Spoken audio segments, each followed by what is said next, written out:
This video is made for adult collectors because currently in my hands right now, I have a tuna sandwich. And it's pretty good. Well, 3 down and 3 to go. God, it's so cool to get actual figures of the primes now. Also, I want to point out something I didn't notice on Vector Prime.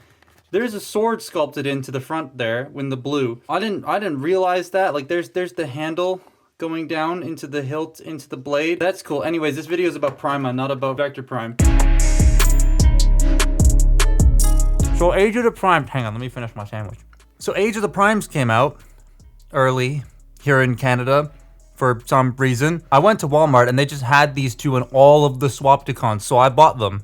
Prima was a toy I was really looking forward to, and first impressions for me weren't actually the greatest. But after messing with it more and more, it is starting to grow on me now. This is Prima from Transformers Age of the Primes, and I got this from Walmart Canada. Here's the box, not sponsored. But this thing from images looked very bland, and I'm here to tell you that in person it's not as bland. It's still a little bland, but the thing I was worried about is the details being lost, and they don't. The lines actually feel like they're sculpted pretty deep, so they cast just enough shadow that they pop. And the breakup of this gray to the dark gray and the bits of blue work very well, though I wish there was a little bit more blue on here. Though I know Toy Hacks is probably going to do a sticker sheet for this, and I will probably get it. The head has been a point of contention for a lot of people, and I personally don't care. I think it looks fine. It's based off of this, but I can understand why. It doesn't really scream the first Prime. I feel like it should have been a bit more regal or warrior-like, but I still like the head we got. He's pretty clean, nothing awful hanging off the back. There is a massive flat panel here, but it's tucked away pretty well to the back that I don't mind. The Matrix can store in his chest. It is such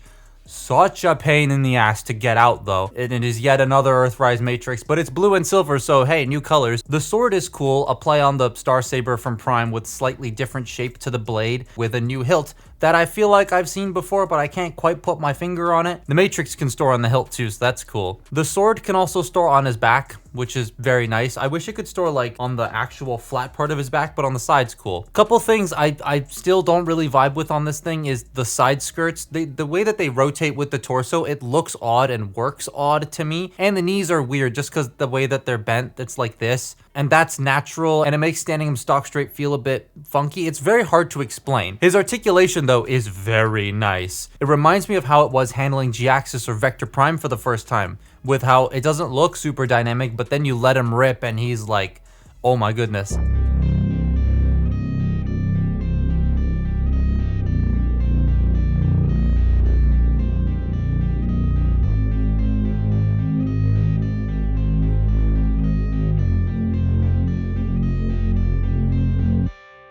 So as you saw, his articulation is quite good, and again, posing this thing around for the first time reminded me a lot of posing this mold around for the first time, specifically the G-Axis version. I don't have G-Axis anymore, but like, yeah, it reminded me of that quite a bit.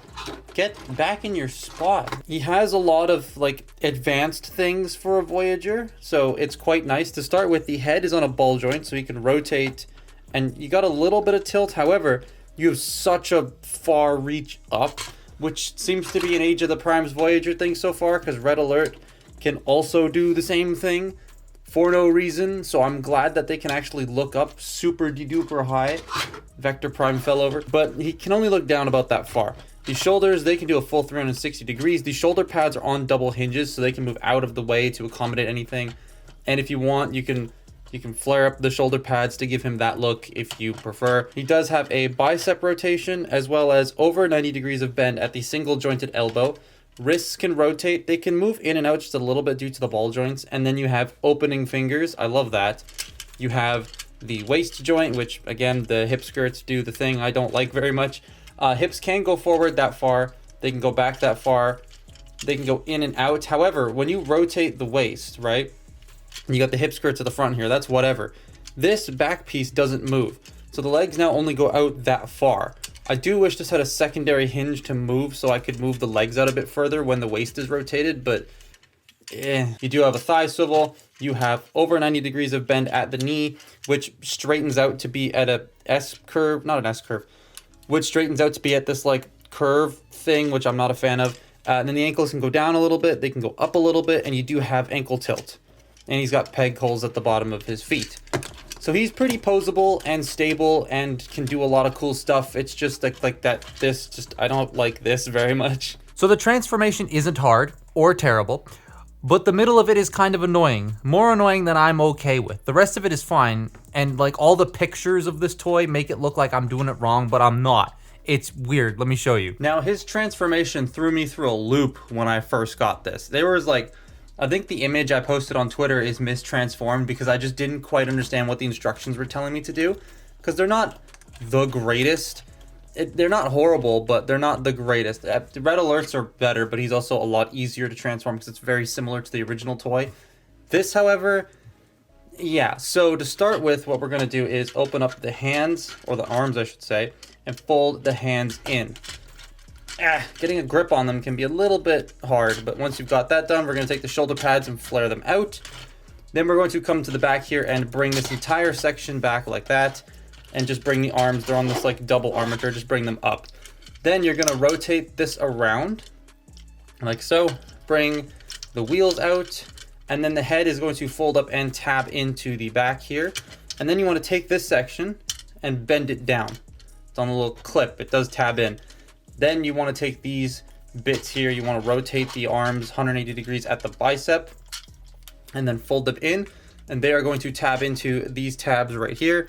So you bring that around and slide that in, bring that around, slide that in, and then this section will come down here and it will peg into these shoulders, locking it into place, though it doesn't like sitting on my copy. And then you bring this down. This comes up. Now these two pegs right here are going to go into the arms, and don't click this back in. Don't do that. That was the bit that I didn't understand in the instructions, and I would constantly be clicking it back in. But we're going to just sort of shove this into here, and everything's going to come undone. But once you have all that squeezed back to squeezed back together, there we are. And then you just bring these sections in, you fold them up, and they will tab into the shoulders. And that's the front of the space van all done. So now we're going to come to the legs here, and you're going to flip out these wheel sections on either side.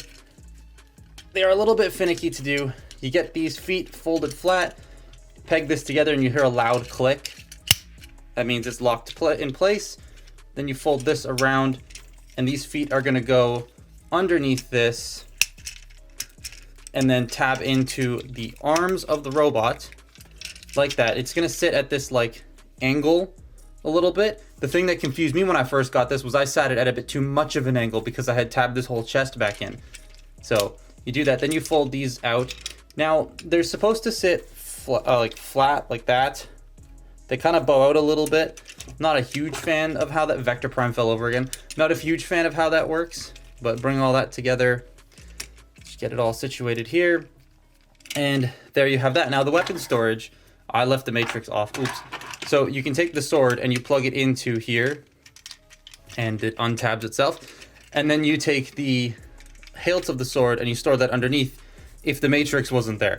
So that's where the weapons store. But yeah, that's van mode. It's not terrible to get it into alt mode. I just don't like this bit right here specifically. So yeah, getting those legs in place is the only thing I don't vibe with. Everything else is fine. And it's a space van, but it's an interesting space van. I do wish, being the first Prime, that he was something a little bit cooler than a space van, but it's all right. The windshield is an insert, not the whole chest being clear. I love that. I like how the gray stripe on the front sort of leads into the silver around the side, and he can do hover mode, which is really cool. And it's just a solid alt mode. Everything pegs together well enough that nothing wants to come out. Though the back wheels, they don't sit flush, like I said. They have enough friction to stay in place, but there's no tabs. But I do like this. It's a nice figure for the most part. Just that bit of the transformation I don't like, and the tiny little robot gripes I had, but everything else I really enjoy. It fits with the other Primes we have so far, and it's grown on me. I definitely recommend it. Now, if you live in Canada, as of right now, you'll be able to find this thing probably at your Walmart. But yeah, these do release, I think, in May. I'm still surprised that they were just there in March. It was weird. But that's my look at Age of the Primes Prima. Follow me on Twitter and Instagram, and I will see you next time. Bye-bye.